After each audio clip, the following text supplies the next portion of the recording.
Hey guys, welcome back. If you're new here, my name is Becca and today we are going to be reacting to one of my old videos and probably unhauling quite a few books.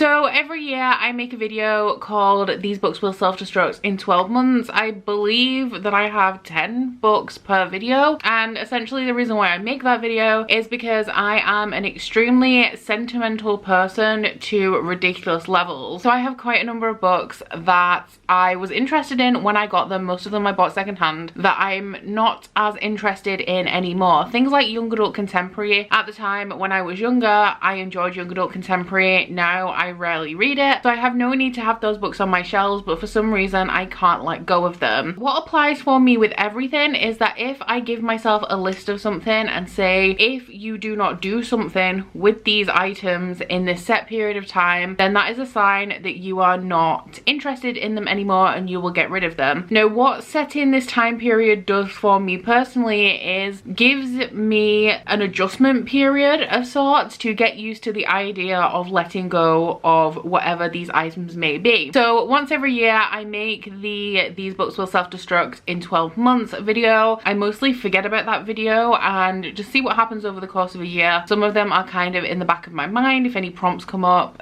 that this type of book would fit for, but mostly I forget about them, come back a year later, rewatch the video, and we will find out whether I actually did read these books, whether I've already unhauled them, or whether they are still languishing on my shelves collecting dust. Yeah, and we're gonna find out. We're gonna find out what I've read. I have to say, last year it didn't go too well. I think I'd read one of all of the books on there and the rest of them I hadn't even thought about. Every year that I do this, it gets a little bit more difficult because the pool of books that I'm really not interested in grows smaller every year as we get rid of a batch. So I don't know how this year is gonna go, but it's time to find out. Hey guys, welcome back. If you're new here, my name is Becca and today I will be sharing with you 10 books that are going to self-destruct in 12 months.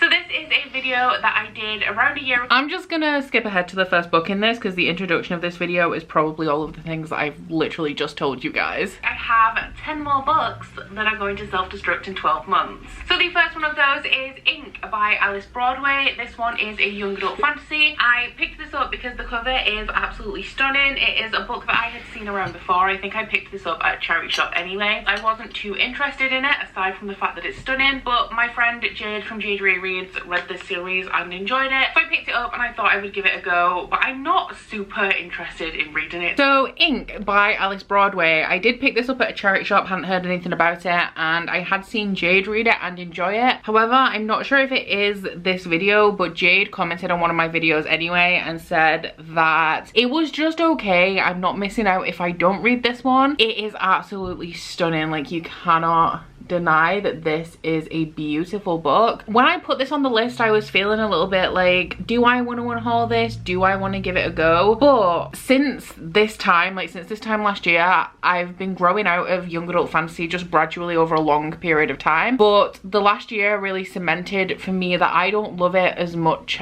as I used to anymore, and I should really be turning more towards adult fantasy, still reading young adult, but just not having so many young adult books and reading and prioritizing so many young adult books. So kind of sad to see this go because I am somebody who likes to at least give something a try before I unhaul it, but I haven't picked it up in a 12-month period, so goodbye Ink. We then have Every Day by David Levithan. This is a young adult contemporary. This follows, I want to say, an entity or a person who wakes up in a different body every single day and lives that person's life. One day, I need to go grab that one. Every Day by David Levithan. Surprisingly, this one was still up on my main shelves, and this is a perfect example of young adult contemporary that I've had for a very long time. I know that David Levithan used to write with John Green. I do still enjoy John Green for what his books were at the time that they were published, and I picked this up secondhand yet again, wanted to read it.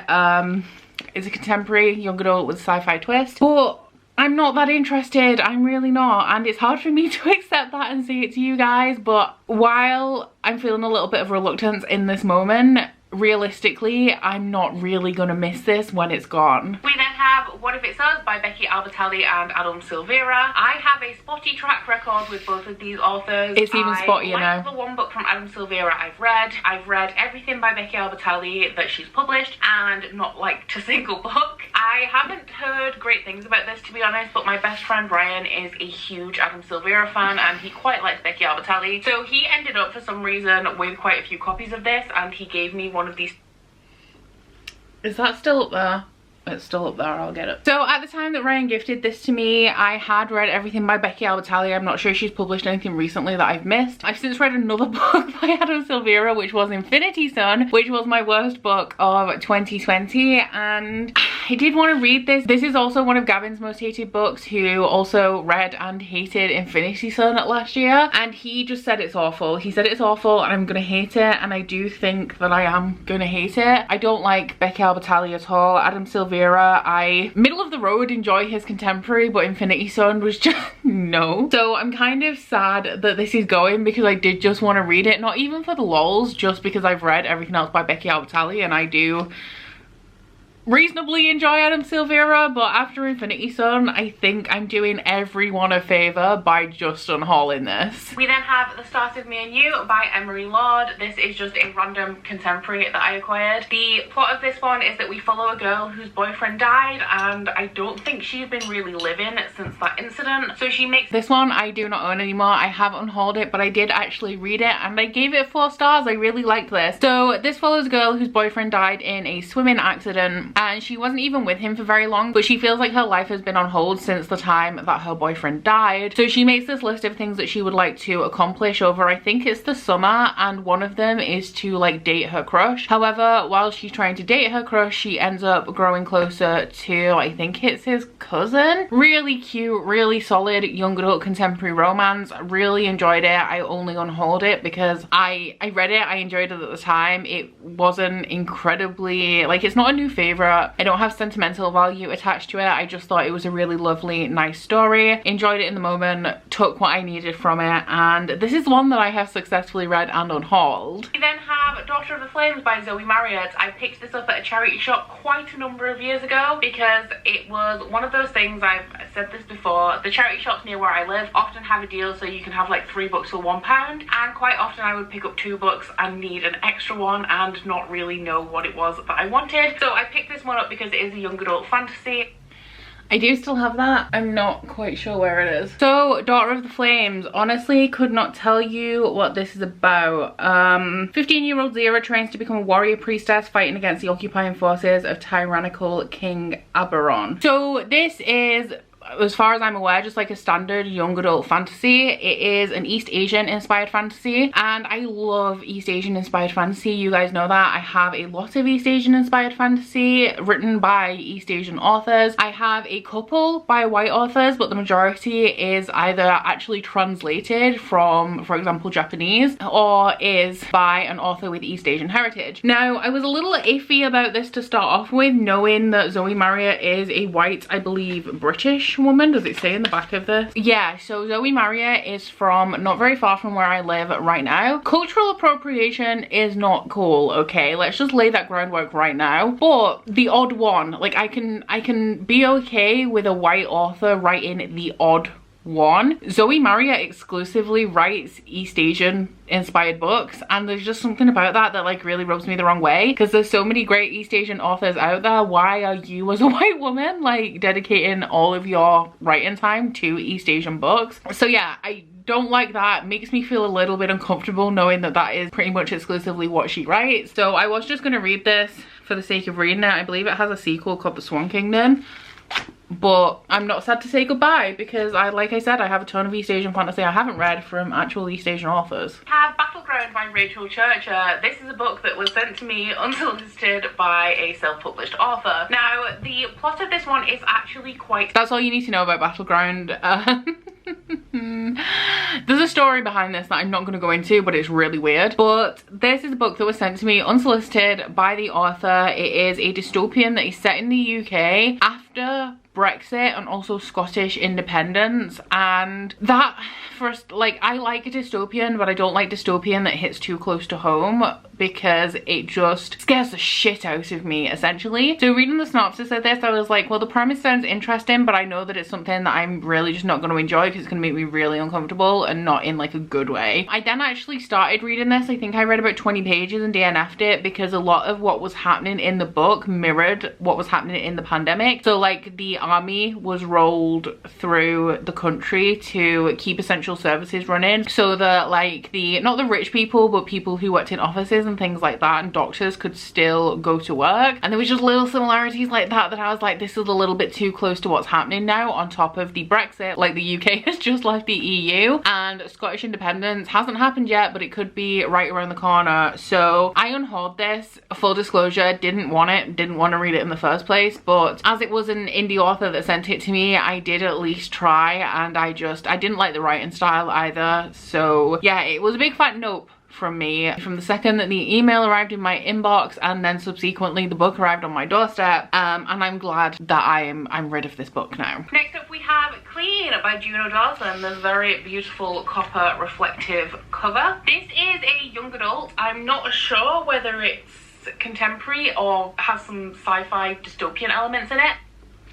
I do think I know what this is about now. Clean by Juno Dawson, still a beautiful, very reflective book. This, I think, is a young adult contemporary about teenagers in rehab, which it says on the front as well, Gossip Girl goes to rehab, so I think we have a bitchy element in here as well, which is something that I can get behind, something that I would probably enjoy. If I read this, I think I would like it, but do I need to be reading books that are in genres that I don't typically read, don't typically enjoy, just because I have them? I mean, it's coming to a point now where I'm realizing that not necessarily that life is short, because that's a bit extreme, but there are books that I really want to read that I keep putting off. I don't even think I intend to punish myself, but it's that kind of thing of like saving the best till last. So if I'm faced with this book that I really want to read, or this book that I kind of have and could read, for some reason I'll always pick the book that I have and could read instead of the one that I'm really excited about. That's a habit that I need to kick. I think I need to delve deeper into my psyche to figure out the origins of that and sort that out. But one thing that I can do to help myself is remove the books that I'm not as interested in so that they are no longer options. We then have The Library by Frances Harding. This is a book that I don't know too much about. The cover did intrigue me. I picked this up secondhand as usual.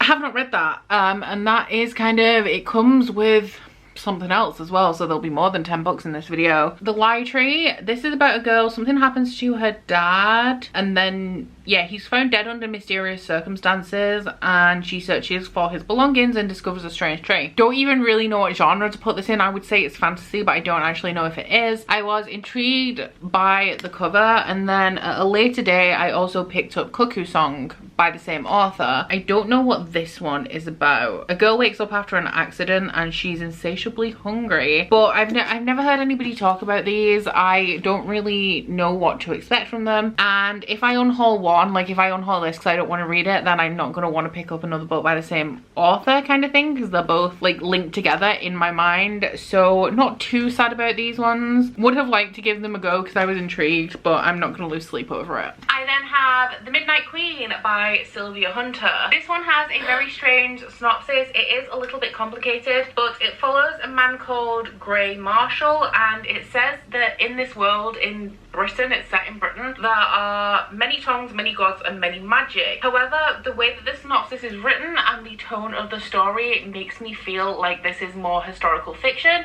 So the most recent reading vlog that I posted, I tried to read this and DNF'd it because I'm doing a unhaul project through 2021 where I actually try and read books like this so that I can get them off my shelves and make some space. This one, I didn't know going into it whether it was going to be more historical or fantasy. Someone commented on my TBR, I believe it was Kayla, and said that it reads like a period drama, kind of like a slice of life Pride and Prejudice kind of thing, with a slow burn romance and very little fantasy. I struggled to adjust to the writing style when I started reading this because it is very like period drama kind of writing style, and then I switched to the audiobook because I just could not focus on it, and then I DNF'd it at page 120-ish. So yeah, not a great experience with this, purely because it is a very heavy historical period drama kind of writing style. Really not my thing. I actively avoid historical fiction, although it is something that I like in small doses, or if the historical period is more recent, like anything kind of past 1920s, I want to say. Yeah, sad about this because I was interested in the slow burn romance kind of element, but because of it being a period drama at page 120, I wasn't getting even like a little bit of attraction really between the main characters. So I gave this one a go and I didn't enjoy it. And then the last book I have is Good Me Bad Me by Ali Land. This is a reasonably hyped thriller. I have read this one. I read Good Me Bad Me. The thing with me and thrillers is that I really enjoy the process of reading them. I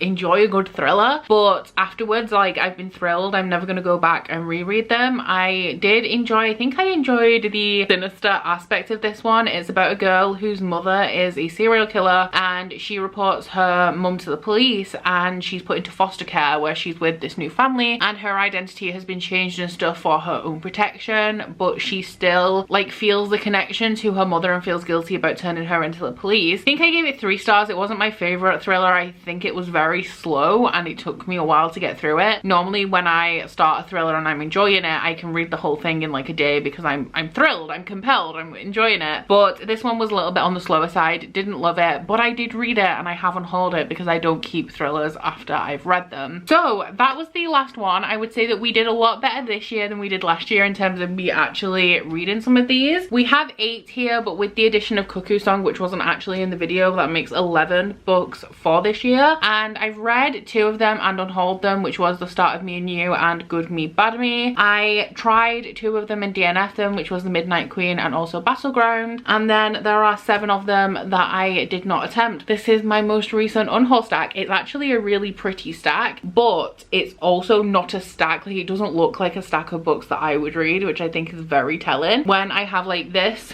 for example, is, I don't know how much of it you can see, this is my TBR and this looks more like a stack that I would read. Really weird thing, but just like if you had pictures of stacks of books and pictures of booktubers and you had to match the stack to the booktuber, I don't think there's anything in this stack that would make you think that this was a stack of books that belong to me, if that makes sense. So that concludes last year's These Books Will Self-Destruct in 12 months and also my reaction and unhaul follow-up to that video. I am going to be posting a new set of books that will self-destruct in 12 months. I believe that I will be doing that in around a week's time. So do keep your eyes peeled for that if you are interested to see the next 10 books that are going to self-destruct in 12 months. Please let me know down in the comments, I guess, what you think of this video. Like, have I made a mistake in unhauling any of these books? I will say that nothing you can say will make me keep these and read them because I've given them the 12 months. I've had them, all of them, I think, for at least 12 months before I even made the self-destruction video, and then I've had an extra 12 months and I haven't even thought of a lot of them. So yeah, let me know if you think I've made a mistake, but I will not be keeping any of these books. They are going to be unhauled. They are done. Aside from that, please don't forget to like this video if you liked it and subscribe if you wanna. If you head to my description box, you'll find a link to my Goodreads, Instagram and Twitter if you'd like to follow me on any of those, as well as a link to my Bookish Candle website, the Instagram for that, and 10% off discount code. That's it from me today, guys. Bye!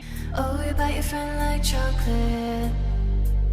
You say you'll go when nobody knows, with guns hidden under our petticoats. We're never gonna quit it, no, we're never gonna quit it, no.